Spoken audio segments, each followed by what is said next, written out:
This is taking it up a level, my friends, because in the very first video that I put out this year, I showed how you get the processes. So develop project charter. So develop project charter is where you get the two main things you get from here. You get a document that authorizes the project. It authorizes the PM to apply resources to the project, and it's simply called a project charter. The other thing that is noteworthy from Develop Project Charter is something we call the assumption log, right? It's a log of assumptions log, and that means it has assumptions and constraints. So in the very beginning, the assumptions that we begin to collect, those assumptions will make their way into the assumptions log. Those constraints will also make their way into the assumptions log. And as the project proceeds, we will continue to populate the assumptions log. So it's not a one-time thing. It's going to be all throughout the project, okay? And I'm going to use a different color just to show that these are outputs, okay? So in this case, we'll kind of try to work by knowledge area, okay? The next thing that happens in integration is develop project management plan. And as I said in a previous video, this is collecting all the plans, putting all the plans together so that all our subsidiary plans become one singular plan. All right, here we go. So this is the CDC's project management plan template. And what I mean by developing the project management plan is you are going to be adding all these sections: scope, schedule, cost. You see all these sections here? All of these sections, this is typically what a project manager would need to do in Develop Project Management Plan. You need to collate all of the subsidiary plans into this final, as it were, document. Sometimes you could just use a template like this that already has everything built in, so you don't need to have separate documents. You could put everything all in one document, but that's what you're doing. So in the very beginning, this project management plan is going to be somewhat skeletal. It's not going to have a whole lot of meat in it until later on. So project management plan, that's the major output you're getting. For every process, there are things that you should focus on as the major outputs, and there are things that you shouldn't even bother about because they're either repeats items or they're minor in terms of how relevant they are to the process. And really what we're talking about in each section here is just the outputs. We're not doing inputs. That is not as relevant. What we're doing is just the outputs, okay? Going into executing, we have direct and manage project work. And we also have a process known as manage project knowledge. So I'm going to show you what comes out of each one by way of the most relevant stuff. Okay. I might have to make all of these 12 after all. They are quite long. Okay. So direct to manage project work will give you an output known as work, performance, data. It'll also give you, I should say, the more important one is just the good old deliverables, right? And last but not least, it gives you one called the issue log. So what are these? These are quite self-explanatory. The deliverables, product, service, or result. Work performance data are your raw observations on the project that need to be fleshed out eventually. And an issue log is just a log of issues. So let's keep those up there. And as far as manage project knowledge, we'll separate this. And manage project knowledge, the major thing you're getting out of this is the lessons learned register. That is the major thing you're getting out of manage project knowledge, because that's where you're sharing experiences, you're sharing lessons learned on the project, what went well, what didn't go so well, what may need to be done differently. Okay. Now, if questions come up please ask, because I would love to clarify any of these outputs as we go along. So do you have any questions on any of these outputs that I can clarify for you? Are you going to share this with us in a minute? Because I can't write and type and keep up at the same time. I will definitely share it at the end for sure. Yeah. Okay. Yeah. So just really focus on understanding the content and yeah. But does it make sense so far? What exactly? I have a question. Go for it. For the baselines, they are part of the project management plan? They are part of the plan. You got it. Exactly. Okay. They are. Now, you'll find some reference being made in this document to baselines, but a baseline is really just an original plan that management has blessed, if you will, that management has given a go-ahead to. So in this project management plan, you have subsidiary plans, you have baselines, and there could be other components, which are talked about on page 89 in the PMBOK guide. Okay, good deal. Anything else to explain here, my friends? All right, let's move on. So going into the monitoring and controlling section of integration, we have monitor and control project work. And the second one we have here is perform integrated change control. Okay, so what are we doing in these two? In the first one, monitor and control project work, it's the overall coordination of the project to make sure you are monitoring the project overall in an integrated way, such that if you have scope findings, schedule findings, risk findings, cost you got to combine everything into a cohesive report.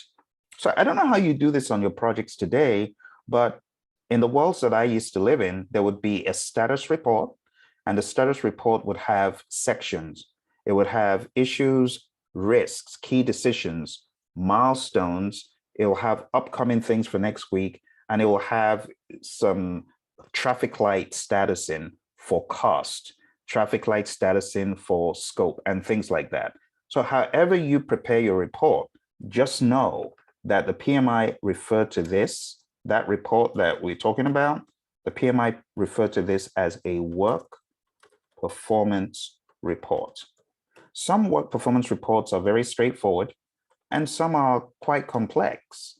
Some are difficult to put together. Like there's a report I used to put together when I was at Honeywell. Every Tuesday or so, we would meet with management, and that report was an earned value report, pulling SPI, CPI, SV, CV, cumulative stuff, digging deep into programs and projects and down to work packages. So it's a rather complex report, but not every report needs to be that complex.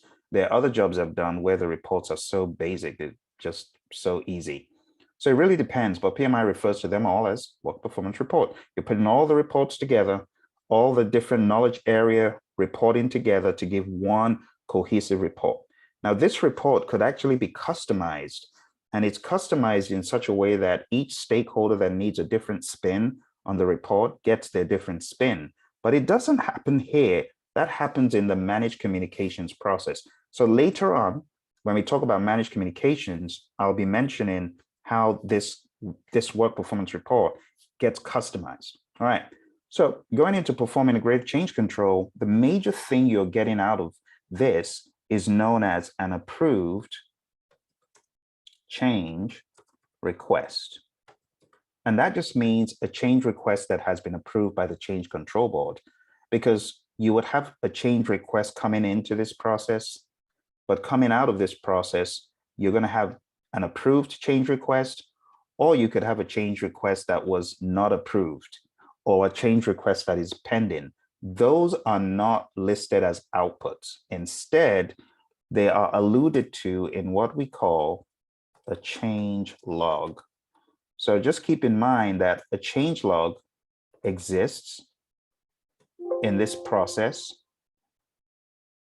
and the PMI do not expressly list it as noticeably as I would have liked. They kind of put it as an update of the project documents, but be rest assured, there should be a change log as an output from this. because that's what you do as a project manager. You log the changes. I think I've shown you one of these before. Let me show you an example of the change log. I'll show you a couple of change things. So coming into this process, I don't think I'm going to be able to find it, unfortunately. Coming into this process, you have a change request. Coming out, you have an approved change request, but you also have something we call a change log. So let me see if I can go on to the CDC website and maybe find one there. Has everyone seen a change log? Maybe I shouldn't take too much time to do these little inferences. Let's just move on. So just use your imagination. It's like an Excel file. It's got the change requests, and then it's got the numbers. Each change request is given a number in the change log. If we have enough time, we'll come back to this. Okay, let's move on. So we got approved change request and change log. Moving on to closing, we have close project or phase. This is where you're closing out a phase in the project or the project as a whole. You have a final product, service, or result transition. It's just a big old way of saying we're transitioning the deliverable to the customer. They should have just said deliverable transition, right? They use a lot of words sometimes. And then the last thing you got here is final report. And it's just a final report to say, this is the final state of the project. This is what resulted from the project. It was successful or it was not. All right, any questions? Because that's integration for you. And the rest is just going to be as straightforward as that. Any questions or concerns? All right, if there are none, we'll move on to scope. So let's go to scope. The scope is a bit of a beast when it comes to the planning section. When it comes to the planning section, you got plan, scope, management. Who remembers what comes next?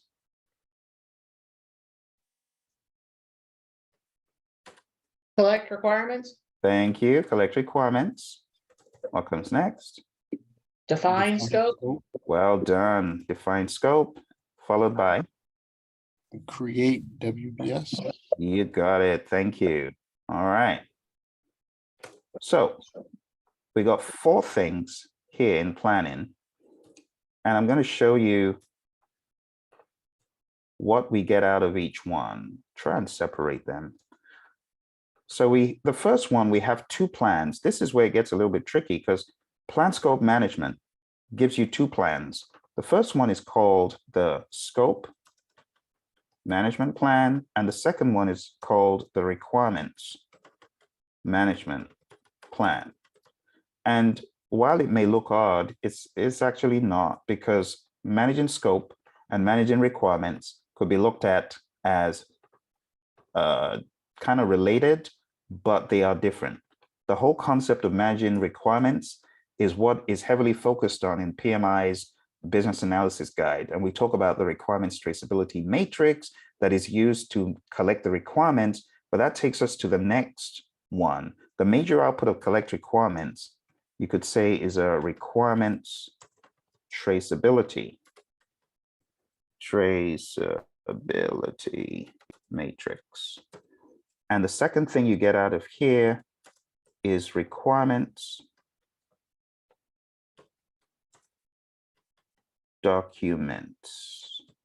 requirements documentation.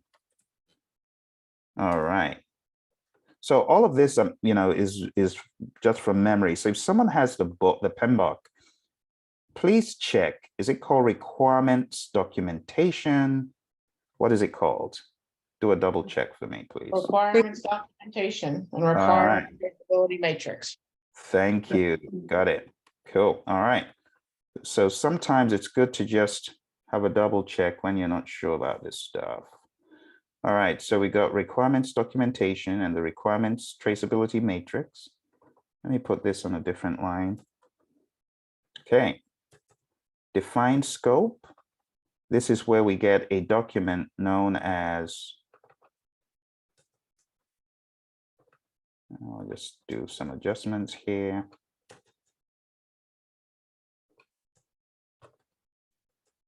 Okay.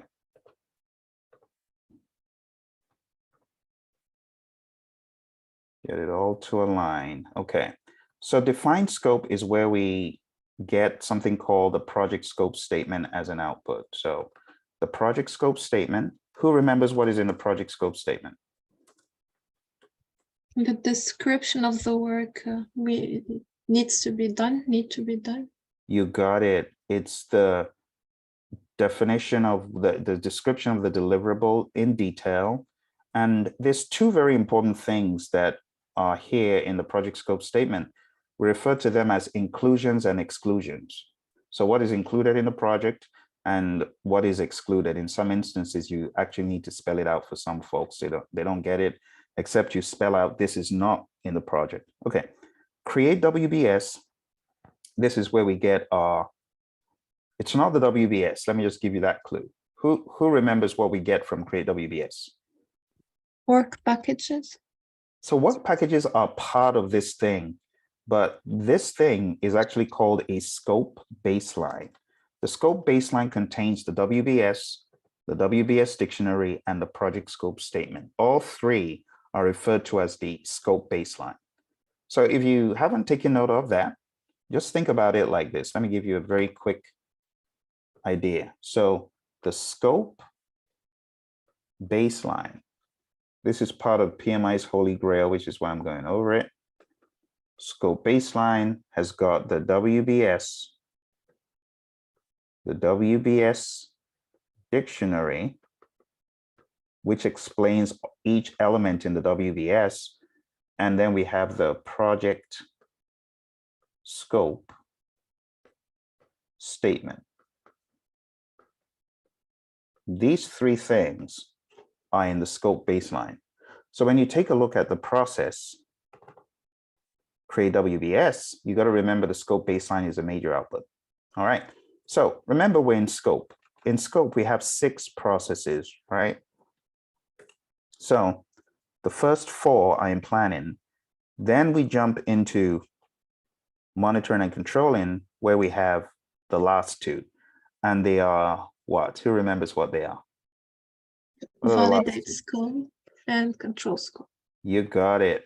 Validate scope and control scope. Who remembers what happens in each one? Well done, Ferouz.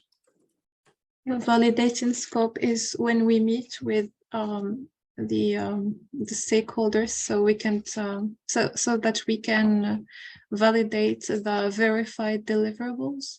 Very good. You want to validate the verified deliverable. For those folks who haven't gone that far, when we say verified deliverable, we mean a deliverable that has gone through quality control from our side, from us who are creating that deliverable. So the major outputs you're going to get from validate scope is known as accepted deliverables. And this is where your customer is checking the deliverable. They got to check the deliverable to make sure that it conforms to what they want, to what they requested. So that's accepted deliverables. And then the second one, control scope. What you're going to find, and this is very, very important, what you're going to find in all of the controlling processes, almost all of them, you're going to find 4 things repeating themselves. So I'm going to spell them out once, and I'll just say same as control scope. So the repeat things you see all the time are 1, project management plan updates. You see that all the time from the monitoring and controlling processes, especially those outside of integration, right? Then you see project documents, updates. Then you see change requests. Generally, this is the recurring theme that you're going to see all throughout the PMBOK guide. The final one that you typically see as well is organizational process assets updates. If you understand what these are, then there's no need to cram them or worry about them. But just know the project management plan will be updated. Project documents will be updated. Change requests could be an output, and organizational process assets updates could be an output. And I'm talking about everything that happens from scope all the way down to stakeholder. You generally see these. There might be some exceptions, but this is a general theme. And again, you don't have to cram it. You just need to understand, as a result of monitoring and controlling activities, my project documents, my project management plans could be updated. I could have change requests, and I could have updates to my organizational process assets, which are really documents, templates, things such as that. You could have updates to those. You could also have updates to the records. You know, a lot of the updates we talk about as OPAs, that's really your lessons learned that you see being updated over and over again as you find better ways of doing stuff. And that's it. That's it for scope, you see. So this is the level of detail, the level of thinking that you need to have to make things easier for you, as easy as possible. So I'm hoping that, you know, when I share this with you, you can go put some finer coats of paint on it, and you're just going to get better and better and better. In one of our previous sessions, I showed you a whiteboard that one of my students had, and the whiteboard, what he did was write down the page 25, but at the same time, he also had all of the outputs for every process listed out. So let me show you what I'm talking about here. So if you look behind me, you can see he's got a scope. At that time, it was time, that's integration. But you can see on that far end, this other end over here, you can see he's got some red lettering there, like, you know, change requests, work performance reports. He's got stuff showing what was going out and what was going in. And that is the level of thinking that I really need you to have. You know, it just makes it so much easier. It takes away the guesswork. And when you go into the exam, you're a lot more confident just knowing stuff. All right, let's move on. So going into schedule management, I'll be quicker now. We have plan. Okay, let's see. I think it's trying to help me. Plan, schedule management. We have define activities. We have sequence activities.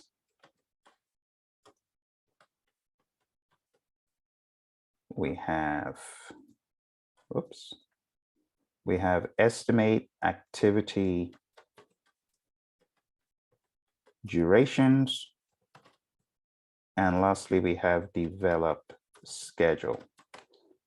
Let me see if I can condense these a little bit more.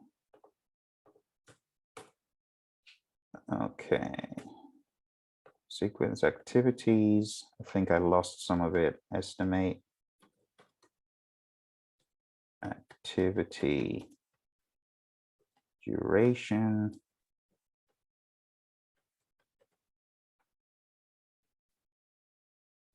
And develop schedule. So if you understand the logic of all of these, the flow, you first of all plan how we're going to manage the schedule, how we're going to build it. Then you define the activities, then you sequence them, then you estimate the durations, and you develop the schedule. So plan schedule management gives you a schedule management plan. Okay. Define activities gives you three things. Gives you an activity list. It gives you what we call activity attributes. And it gives you a milestone list. So an activity attribute just further describes an activity. For example, Phil is a resource on activity 2. Phil's being a resource is an activity attribute. Or we could say the place, the location of performance for this task is New Jersey. Well, New Jersey is an attribute of the activity. That's really what we mean by attributes. You know, we could say activity B is followed by activity C. The predecessor of activity B is activity A. That is also an attribute, predecessors and successors. So they're not as complicated as they sound. All right, let's move on to sequence activities. What we get from here is called project schedule network diagram. And if you've ever used Primavera or Microsoft Project, you've definitely seen some of these features like a project schedule network diagram. If you go to the network diagram view in Microsoft Project, you'll see what this is. All right, let's move on. Estimate activity durations. We have two things of importance here. We have duration estimates and we have basis of estimates called BOEs. All right, any questions so far? We're going to hit the last one, and this is just the project schedule. We also have the schedule baseline, and we also have a couple more things that are important. This is one of the bigger processes. We have the project calendars, and then we have schedule data. Now, there's a lot more stuff we could put in here, but they're not unique. So what I'm trying to do is just put in the unique stuff. Okay. That's a lot of stuff. Any questions about this? Hey, Phil, Yes. the basis of estimates, is that just the justification for the amount of time and the estimation of the durations? for each activity? You got it, Uche, exactly. It's just a justification. Yeah. Good deal. Thank All you. right. So, you know, we also have the BOEs in cost management. So it's really just either justification for schedule, however long it was, or justification for the estimate, you know, however big or small it was, just to clarify. All right. So we got one more, and we're done for schedule. And that final one is in monitoring and controlling, and it's just called control schedule. And the major thing that is different here is this is where we begin to see forecasts. So here we have schedule forecasts, and that is the major output, schedule forecasts. Remember, you can also have all of these regular suspects.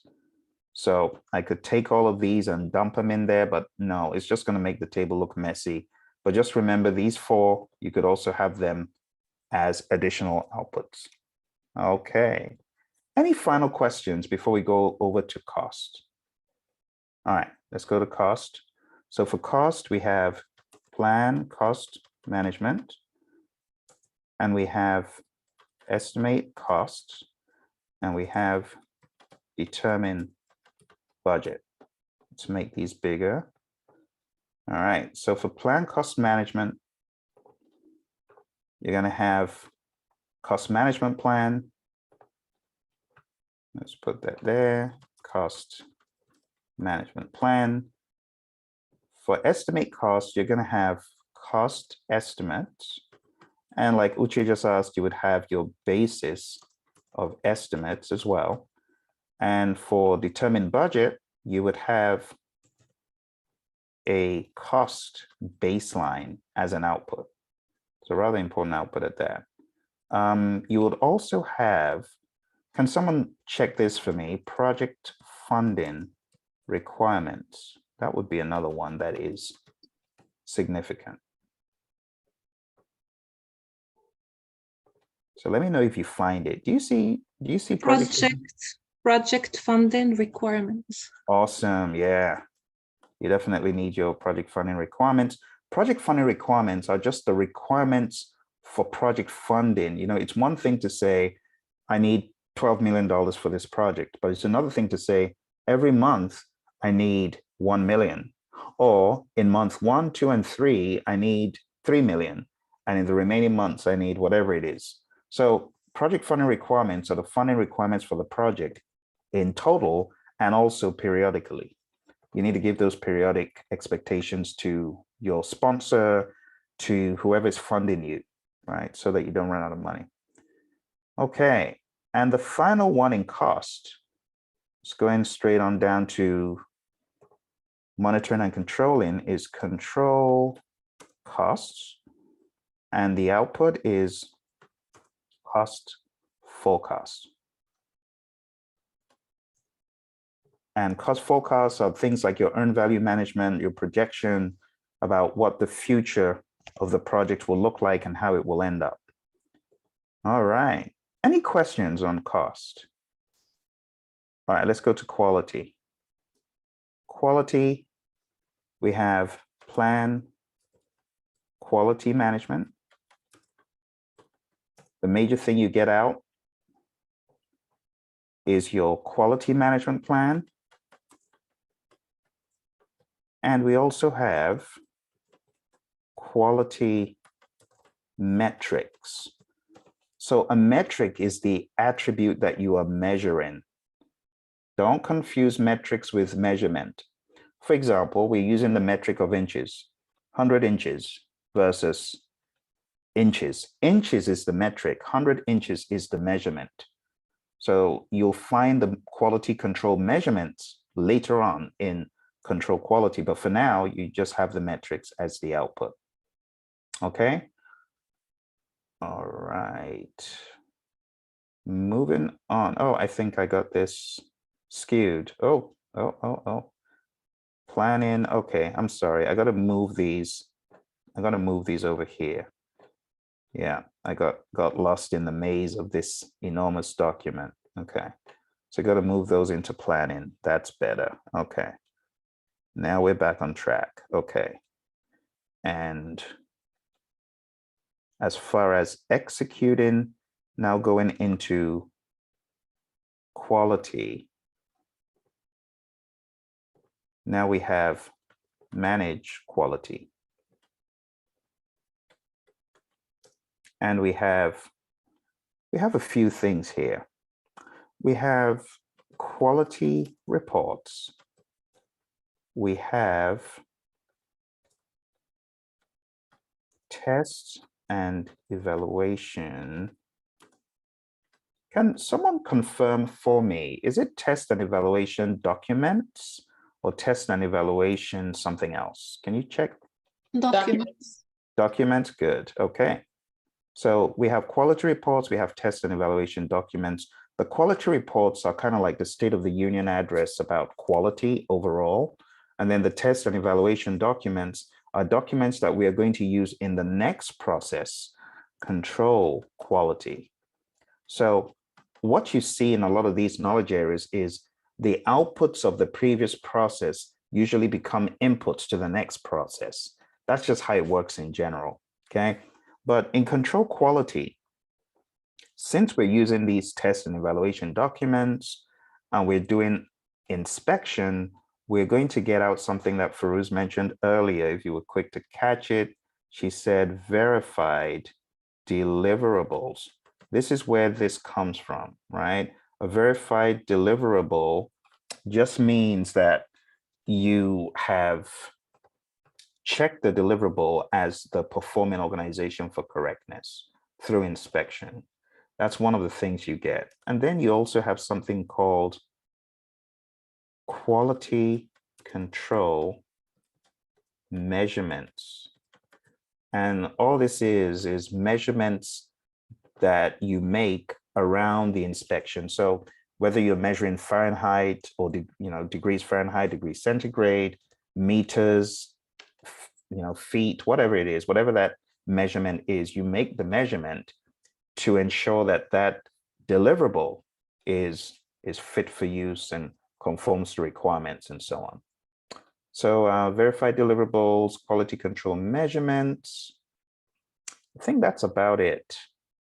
Those are the most significant ones. You're going to find a lot more, but those two would be the most significant ones. what you do with the quality control measurements is you could use them as an input back. Believe it or not, it's got a very interesting relationship. But instead of it going forward, you take these and it becomes an input back into managed quality, where you're doing some checks to ensure that your process is sound. Because if you get a deliverable that is unfavorable, you got to use those quality control measurements to check what went wrong. Where's our process broken? Is our process broken?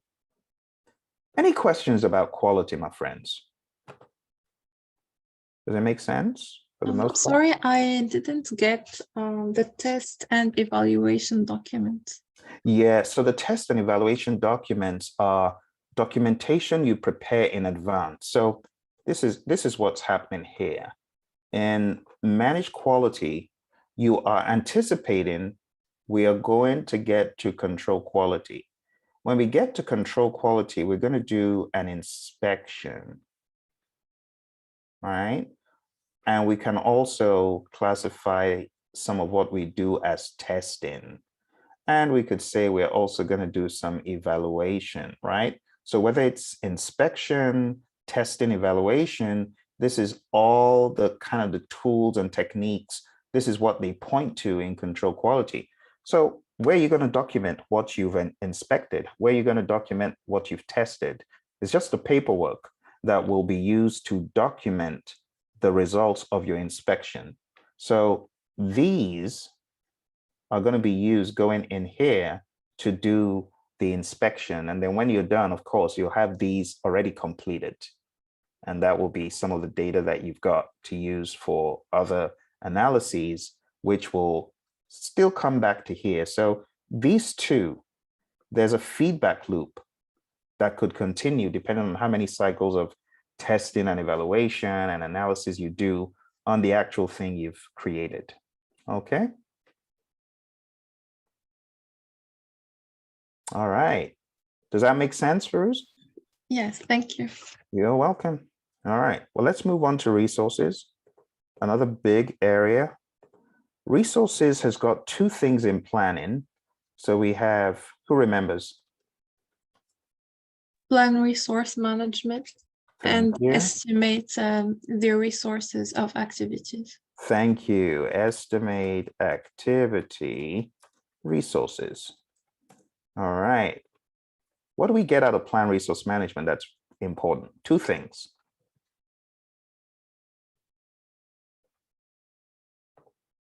Who can guess? Every planning process has it. Resource management plan? That's one. Thank you. That's one down.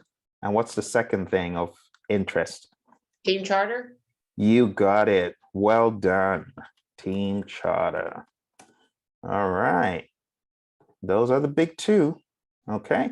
And then from estimate activity resources, going back to Uche's question, we have that thing again, right? We have the basis of estimates, but we have, first of all, what we call resource requirements. And then we have those BOEs again, basis of estimates. And in this case, the basis of estimates are just going to tell us what is the basis for saying you want 5 coders. Why so many? Well, they're junior. They're not as experienced as the other people, or whatever the rationale is, or why do you need the backhoe for this long? It could be because what we're working on has terrain that is uncharted. We've never been there before. It has a lot of uncertainty. We don't know what we're going to encounter. Whatever that reason is, you want to put it in there so that whoever is looking at the resource requirements will understand why the resource requirements are whatever they are, high or low. All right. So moving on to executing, we have acquire, develop, and manage. Acquire, develop,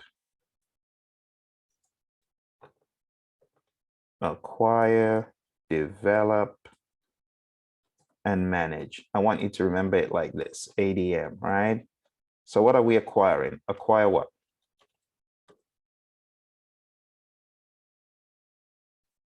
Who remembers? Okay, resources. Farouz already mentioned develop. Develop what? Team, You got it. And manage.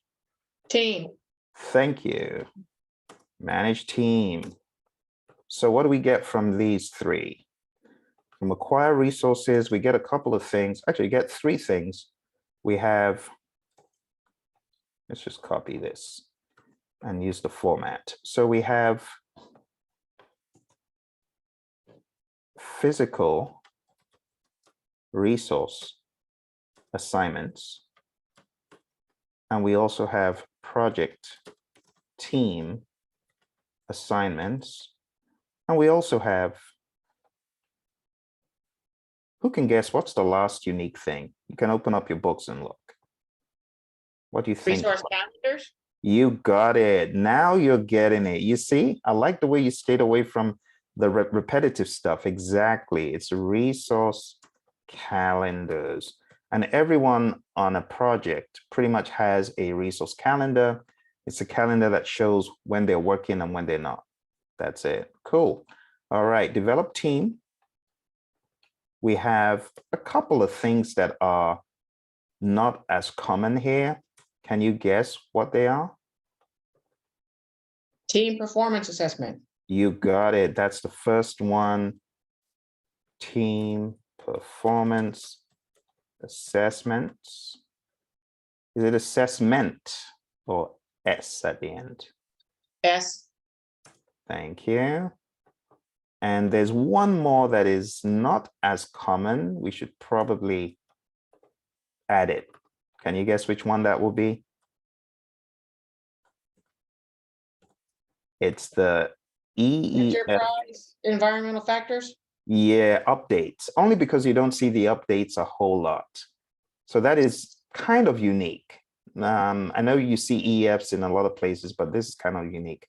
And then as far as the managed team, it's the same EF updates. It's got change requests and some other things, but those are not entirely unique. So I'll just keep the EF updates. You also have EF updates from acquire resources as well. So just be aware that it's there, right? It's not anything so special when you read it. It's really just updates to the employee records, updates to the employee's capabilities, really. But that's it. All right. Any questions about this? Because we have one more in controlling, and that's control resources. And honestly, there's nothing unique from here at all. In fact, I'm inclined to leave it blank because it's not a whole, there's really nothing unique from there. All right. So, I mean, the only thing you'd have would be the same thing as you got here. All of this stuff, all of this minutia. You know, I don't want to overcomplicate it. So just remember, control resources, it has same stuff from validate scope. No need to overcomplicate it. All right, let's go to communications. We have plan, communications management. From here, we have our communications management plan.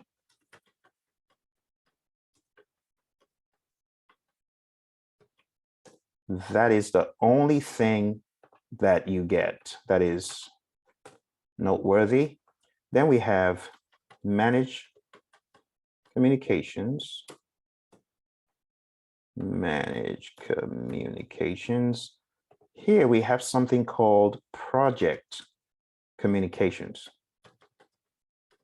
So all the communications that you've made, memos, reports, whatever can be saved based on your company's retention records, policies, yeah, go ahead and keep it as project communications. But if there's stuff that is classified, of course, you wouldn't do that. It wouldn't be general records. So these are memos, reports, things like that. Last but not least, what is the last process called? Stay away from the landmine. Monitor communication. Well done. You stayed away from the landmine. Monitor communications. Monitor communications is where you check to make sure that the plan is working. Again, to be quite honest, there's nothing unique, right? And I'm just going to put nothing unique, nothing unique there, nothing unique here. All right, let's go to risk. So risk is a beast. It's an absolute monster. So we're going to get something we formatted to stay away from the formatting troubles. And we'll just use this. And we'll start from the top. So it's plan risk management. What's the second thing we do in risk? Identify.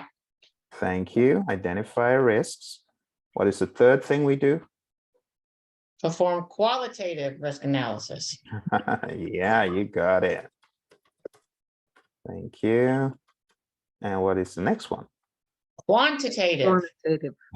risk analysis. That piece, you seem to like it. It seems like that is one of the fun parts for you. Once I decipher between the two, yes. Absolutely. Yep. Once you know the difference, it's fun and games. All right. And then the last one is what? In planning, that is. Plan risk response. You got it. All right, so you got plan risk responses. Here's the good news. Here's the good news. For these guys, there is the risk management plan over here. No, let's do it. Risk management plan. That is the only output noteworthy from plan risk management. And then from identify risks, we have the risk register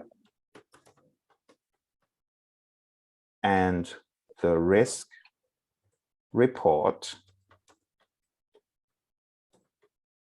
And guess what?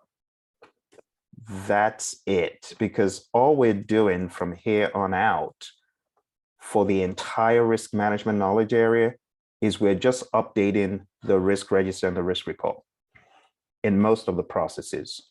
In quantitative, it doesn't allude to an update to the register. I don't think it does, but just take it like it's just going to be a repeat. All we're going to do is update everything that we've got from here on out. That's really it. So yeah, let's just nudge that down. All right, so from here we have in executing, who remembers what we do in executing? Implement. You got it. You implement the risk responses. All right. And I hope you do remember the A team and the easy. You remember those? I just got to always remind you of these because they're really big on the exam. So for plan risk responses, you're doing your A team, and you're doing your easy for the positive risks. So you got to remember avoid, transfer, escalate, accept, mitigate. And you got escalate, accept, share, exploit, enhance. Those are really big as far as risk is concerned. So when you're implementing risk responses, what you're doing is you're taking these and you're implementing them as planned. All right. So to be quite honest, there's no unique output, nothing unique, because all we've got is updates. So I could put a different note here. I'll make an exception. I'll put risk register updates, but this is documented under project documents updates. But it's definitely worth noting that it's the risk register because it's such a significant document of project management that I want to make sure you've captured that understanding. Same thing for this. You know, it's the risk register that you're going to be updating in the, what is the final process called for risk? Monitor. You got it. Well done. Monitor risk. You got to know which one is the monitor. And yep, it's communications, risk, and stakeholder. Good. All right. Well, we're almost done here. You can see it's not insurmountable. We've only been going for about 45, 50 minutes, so we got plan. Excuse me, Phil, I have a Huh? question. Go for it. What exactly does the risk register contain? So the risk register, wow, remember that big old thing we did a few weeks ago? Have you forgotten? Let's go open it. Let's go investigate. Remember, we did an end-to-end risk register, remember? So I actually put this on YouTube. This is on YouTube as well. So on YouTube, I put this video that we made in class where we first of all started with the cause, the risk, and the effect. And then we did the qualitative risk analysis. And then we did the quantitative risk analysis.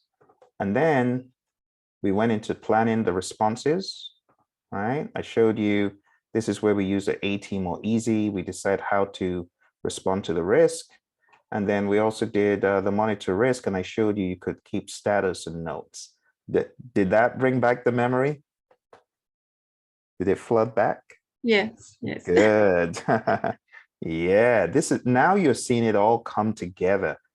And I'm really glad we're doing this because it's hard. And let me just say, you're the first class I've done this with in, I would say ever. Yeah, you're the first class I've actually sat down with to construct it. Most of the time, the students will go back and construct it themselves.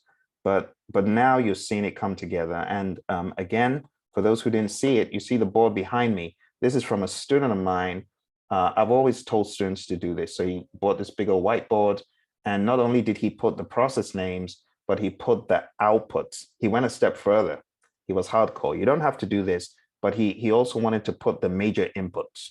You don't have to go that far. Just the outputs that we've got on the screen now, trust me, this will be the most you need to really understand everything you need for predictive. This is it. After this, it's really just knowing what each thing contains. Like Farouz asked a great question, what is in the risk register? You got to know what is in each of these documents. Good. All right. So let's move on to plan, procurement, plan, procurement. Was there a notable output for the monitor risk? Yeah, so for monitor risk, I've just put project documents updates because to be honest, it's really nothing unique. It has, oh, thanks for bringing that up, Stacy. So let's go back. There's one more thing that is part of the recurring themes of monitoring and control. And I was wondering what it was. I don't think I meant to put OPA updates, even though you could find those. I believe the one I really meant to put was work, performance, information. Oh yeah, thank you for asking that question. That's another one of, you have a way of knowing what would hurt me if we had finished this recording, like you did last week. This one is so important. I cannot stress how important it is to understand that work performance information comes from every single process in monitoring and controlling outside of integration. You're always going to have work performance information over and over again in all of the knowledge areas: control schedule, control cost. You're going to have that work performance information all the time. So it is very relevant. Yeah. So just keep that in mind, even though it's not unique in the grand scheme, but it's definitely one we want to put there. And the reason why I remembered it, Stacy, is you got in monitor risks, you've got an input, work performance data, but you've also got another input that's unique, the work performance reports, because you want to look at the reports and see if you can find risk trends. So this process is one of a unicorn process where you got all the W's, and all the W's are here. You got the two W's coming in: work performance data, work performance information, and I beg your pardon, work performance data, work performance reports, and the output is work performance information. It's probably worth putting it here since I had mentioned it. So I just put work Performance information. This is one of the more unique ones. Thanks for the question. Great stuff. All right. Okay, let's move on. So plant procurement management is a beast of a process. I know it looks like it's just where we're doing make or buy decisions, but it's not. There's a lot here. So we have the procurement management plan. I'm going to make this bigger. We have the procurement management plan. We have procurement strategy. We have the ICE, independent cost estimates. So imagine you're working on a procurement and you are not 100% sure about the bids that could come back.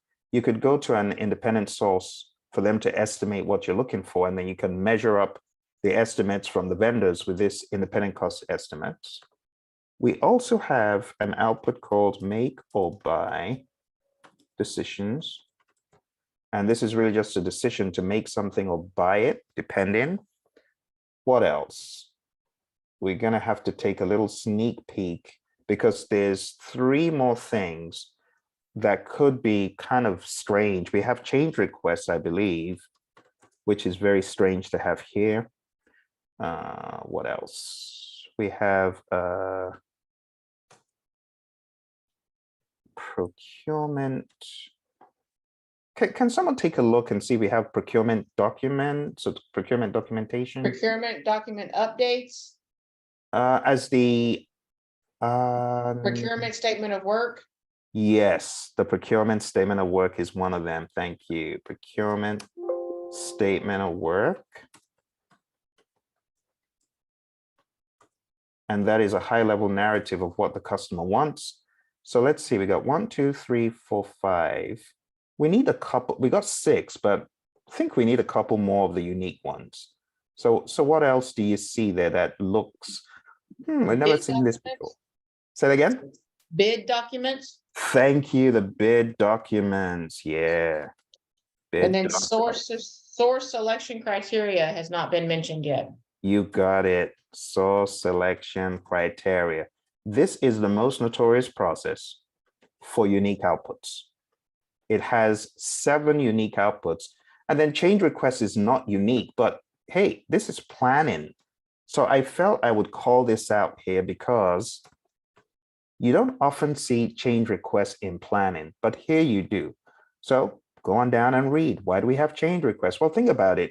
If you do plan procurement management and you realize, oh, we're not able to get a vendor who can do this, we need to change something on the project, you know, or maybe you do market research and you realize, oh, we can't do this. You might have to back out or change something. And that's all I'm calling your attention to in this one. So it's a lot of documents. It's not to cram them, but it's really just to know what they are. So does anyone have any questions on any of these documents? The independent cost estimate. Yeah, so those are just estimates that you would approach from a third party. So let's say I'm the buyer, you are the seller, and I'm expecting you to bid for 5 million. But when you bid for 12 million. I'm like, I'm expecting a 5 million around that bid. Why am I getting a 12 million bid from a vendor? So I go to Shauna, and Shauna is my independent cost estimate source. She's a third party who will take a look at my scope of work and say, this is what you can expect the bids to be, or this is why the bids are this way. So she will provide the rationalization. She'll give me the independent estimate. When I see her estimate, I'll know if yours is in line. If she's telling me, yeah, it should be around the region of 12, then okay, good. But if you say, no, you're right, Phil, it should be in the region of 5 or 6 at most, then I need to understand, okay, where did Firuz get it wrong? Where is she seeing the scope of work differently? So it's just an independent estimate from a third party. And it happens all the time, you know, in a lot of the bigger kind of projects where you want to make sure that the bids you're getting back are not jacked up. They're not, People aren't overestimating, putting too much thought into it, where too much thought doesn't need to be put into it. Maybe it's just something simple, but they're overcomplicating it, or they don't understand the scope. Does that make sense? Yes, it does. Yes. Awesome, very good. All right, let's move on to the final two. So we have conduct, procurement, and here we have a very important one, agreements. And this is like contracts and anything that signifies you've got a deal, right? We also have selected sellers, and we also have, there's one Stacy mentioned, was it procurement documents updates or something like that? That's project management plan updates or project document updates. Okay, there's no procurement documents or, okay, maybe not. Okay, so I believe it's just these two that are the unique ones. Agreement, selected sellers, that should be it. Okay, or do you see anything else noteworthy? Anything that says procurement? No. All right. No, all the other ones have been mentioned and other ones passed. Gotcha, thank you. Let's do the last one, control procurements. So in control procurements, I think this is where we have the strange one you mentioned, which is procurement documentation updates or something like that. Yes, procurement documentation updates. Thank you. So we have closed procurements. That's one. And the second one, we have procurement documentation updates. This is a long story that you can go read up on your own, but any documents in procurements, we could update them here. That's the summary of it. And there's so many parts, but honestly, if you're going to look at the bang for your buck, it's too much. So don't go rabbit trail into these procurement documentation updates. Just know that any documentation that is relevant from procurement could be updated here, but that's it. Okay. Any questions about procurement in general, how things work? Does it make sense? Okay. Let's head on down to the stakeholder area. So we have, what is the very first process in stakeholder management? Identify. I couldn't fool you on that one. Thank you. Identify stakeholders. What is the major output? Stakeholder register. Got it. Stakeholder register. Awesome. And as far as the next process, what is this one called? Plan, stakeholder engagement. You've got it. What is our major output? The stakeholder engagement plan. You got it. Stakeholder engagement plan. That's Why can't it all be that easy? Okay, here's the good news. The next one. Manage stakeholder engagement. Thank you. And honestly, there's nothing unique. No. Nothing unique. All right. And as far as the final process, what's it called? Monitor stakeholder engagement. Okay. Just like that song, nothing unique. I'm Henry VIII. I am second verse. Same it. Oh, funny. Okay. Well, you definitely get the idea. You got your 5 process groups, your 10 knowledge areas, your 49 processes, and all of the unique outputs. If you go over this video again and again, it will stick. But I want us to just kind of look at the notes that we've made. I'll be sending this to everyone in this class. Let me know if you have questions on any of the outputs, because if you don't, we're done. I will not revisit this topic this way for a long time. I'll just tell people, go watch the video. So any questions about anything in the PMBOK guide, anything predictive? Because honestly, I'm done with, I've had enough of predictive for today. And for the purpose of the test, will they just flat out say what is an output of managed stakeholder engagement, or how would they word a exam question? yeah, so a question could say you are doing XYZ. What would you expect as an output? And I'm talking more about the CAPM exam.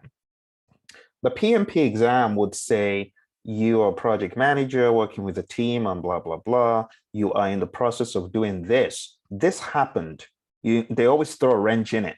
So for CAPM, it's usually a straightforward, you're doing this. What do you get out, or what comes next? For the PMP, it's like you're doing this. This and this is a situation currently. This happened. What should the project manager do? It could say, what do you do next? It could say, what do you do first? So having this knowledge is so important. You know, however they dress up the question, you're going to be ready for them, because you're going to know where you are, you know, what came before this and what happens next. One of my students, he said it's like being thrown out of a helicopter in the jungle and being able to have a GPS that you use to find your way back. So if the question said you're project manager on a project, you're in the middle of ensuring there's no scope creep. What happened before this? Well, you know, you're in control scope. What happened before this? In scope, likely validate scope is what came in the order of things. Or maybe they don't make it that simple. Maybe they give you control quality or something else. But you need to know where you are. The bottom line is, where am I? What could I have just done? What am I likely doing? What tools and techniques might I have used? Or if they give you a problem, which process am I in, and which tool and technique would I use to solve the problem? But they're not going to call them tools and techniques. They don't use that language very much, especially on the PMP exam, and even on the CAPM exam of 2023 that they're yet to change to. You're not going to find that language very much, because remember, they're moving away from the 6th edition references. So when they put it in the exam, they're not going to call it 6th edition stuff very much. They could call it methods, models, or artifacts, or something else. But as long as you know what you're doing, this is why I'm a stickler for this page. As long as you know what you're doing as a project manager, and you know what you're getting out of the process, you cannot be fooled. You know, you can't be fooled. As George Bush said, I'll never be fooled again. Fool me once, shame on me. Fool me twice, I'll never be fooled again. You ain't gonna fool me, PMI. No way. So know your table, and it will be a happy experience on the exam, whatever the exam you take, whether PMP today, PMP whenever they change it, this isn't going away. And as though PMI wanted to underscore that it's not going away, when you go to PMI's website, what do you find glaring at you? Process groups, a practice guide, because they knew that the 7th edition was not enough to sustain the community. So they are marketing process groups, a practice guide. When you go to their website, case in point, you go to their website. When you scroll down a little bit, the first thing you see is process groups, a practice guide by today. Why? Because this stuff is in there. All the stuff I covered today is in process groups, a practice guide published in 2022. It's still relevant. Doesn't get any better than this. Process group is still there. So I wouldn't be surprised if you see additional languages coming in spring 2023. I think PMI finally listened to what I said. Don't reinvent the wheel. Use what works.